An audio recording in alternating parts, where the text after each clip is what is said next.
ಅದು ಬೇಕು ಇದು ಬೇಕು ಏನೆಲ್ಲ ಬೇಕು, ಎಷ್ಟು ಮಾಡಿದ್ರೂ ಸಮಾಧಾನ ಇಲ್ಲ. ನಿಂತಬೇಕು, ಮಂಚ ಎಷ್ಟು ಘನ ಮಂಚ ಹಾಕಿದ್ರು ನಿಂತು ಬರ್ತಿದ್ದು ಮತ್ತೆ ಅದೊಂದು ರಗಳೆ. ಕಾರೋ ಈ ಬದುಕಿದೆಯೋ ನಾವು ನಿಮ್ಗೆ ಅನಿಸ್ತಾ ಇಲ್ವಾ? ಅನ್ನಿಸ್ತಾ ಇದೆ. ನೀವು ಯಾಕೆ ಮೇಲ್ಗಡೆ ಹೋಗೋಕ್ಕೆ ಯೋಚನೆ ಮಾಡ್ತಾಯಿಲ್ಲ? ಇದಕ್ಕೆ ತೇಬ ಹಚ್ಚಿದ್ದೀರಲ್ಲ, ಇದು ಬೇಕು ಇದು ಬೇಡ ಮತ್ತೊಂದು ಇದು ಫ್ಯಾನ್ ಇಲ್ಲ ಮತ್ತೊಂದು ಫ್ಯಾನು. ಎಲ್ಲಿ ಮಾಡಿದ್ರು ನಿಮ್ಮೊಳಗೆ ಸಮಾಧಾನ ಇಲ್ದಿರಿ ಎಲ್ಲೂ ಸಮಾಧಾನವಿಲ್ಲ. ಮೊದಲು ನೀವು ಸಮಾಧಾನವಾಗಿರೋದು ಕಲೀರಿ. ಸಮಾಧಾನ ಅಂದರೆ ಅದು ನಿಮ್ಮ ಮೂಲ ವಸ್ತುವಿನ ಮೂಲ ಸ್ಥಿತಿ, ಅದನ್ನು ತಲುಪುತ್ತೆ ಅಲ್ವಾ?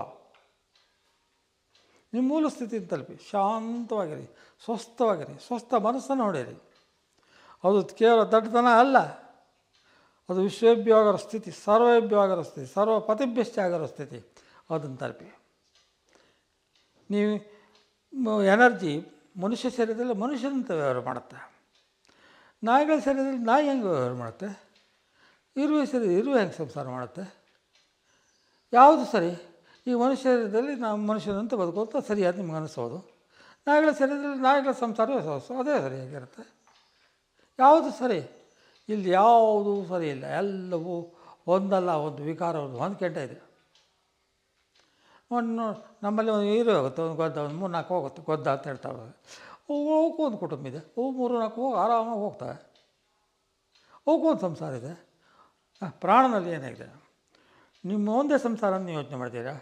ಈ ಅವನಲ್ಲಿ ಪ್ರಾಣದಲ್ಲಿ ಏನಿದೆ? ಇಡೀ ವಿಶ್ವದ ಸಂಸಾರ ಇದೆ, ಇರುವೆ ಸಂಸಾರ ಇದೆ, ಇರುವೆ ಸಂಸಾರ ಇದೆ, ಮರದ ಸಂಸಾರ ಇದೆ, ಎಲ್ಲರ ಸಂಸಾರ ಇದೆ, ಎಲ್ಲರ ಬದುಕಿದೆ, ಎಲ್ಲರ ಜೀವವಿದೆ. ಒಂದು ಬದುಕೆ ಎನರ್ಜಿಲಿ 1000 ಸಂಸಾರಗಳಿದೆ. ಓಕೆ ಅದೇ ಸರಿ. ಇರುವೆ ಒಂದು ಹುಳ ಇರುವೆ ಒಂದು ಸಣ್ಣ ಸತ್ತೋದ್ರೆ ಪ್ರಾಣಿ ಕೊಚ್ಕೊಂಡು ಗೋಡೆ ಮೇಲೆಲ್ಲ ಹತ್ತಿ ತನ್ನ ಗುಡಿಗೆ ತಗೊಂಡು ಹೋಗುತ್ತೆ, ಅದಕ್ಕೊಂದು ಸರಿಯಾಗಿದೆ. ಯಾವುದು ಸರಿ ಅಂತೀರಾ ನಿಮ್ಮಲ್ಲಿ? ನಿಮಗಿದು ಸರಿ, ಮುಂದೆ ಹೋದರೆ ಇದು ಸರಿ ಇಲ್ಲ. ನೀವು ಎನರ್ಜಿಯಲ್ಲಿ ಇದೆಲ್ಲ ಕಲ್ಪನಾ ಲೋಕಗಳಲ್ಲಿ ವಿವರಿಸ್ತಾ ದಿನ ದುಃಖಿಸ್ತಲೇ ಇರ್ತೀರ. ನೀವು ಈ ಭ್ರಮೆ ಹಚ್ಕೊಂಡಿದ್ರೆ ಯಾರು? ನೀವೇ. ನೀವೇನು ಹೇಳ್ತಿದ್ದೀರಾ? ಈ ಮರ ಹಿಡ್ಕೊಂಡ್ಬಿಡೋದು, ಈ ಮರ ನಾನು ಬಿಡೋದಿಲ್ಲೋ ಅಂತ ಕೂಗ್ತಾ ಇದ್ದೀರ. ಆದರೆ ಸಂಸಾರ ಹಿಡ್ಕೊಂಡವ್ರು ಯಾರು? ನೀವೇ ತಾನೇ. ನಿಮ್ಮ ಬದುಕನ್ನು ರಗಳೆ ಹಚ್ಕೊಂಡವ್ರು ಯಾರು? ನೀವೇ. ಪಜಿತಿ ಯಾರು? ಇನ್ನೂ ಬೇಕು ಹೇಳ್ತಾರೆ. ಗಂಡ ಹೇಳ್ತಾನೆ, ಎಷ್ಟು ದುಡ್ಡು ಸಾಲ ನೀನು ಪ್ರಾರಬ್ಧ ಅಂತ ಬೈತಾರೆ.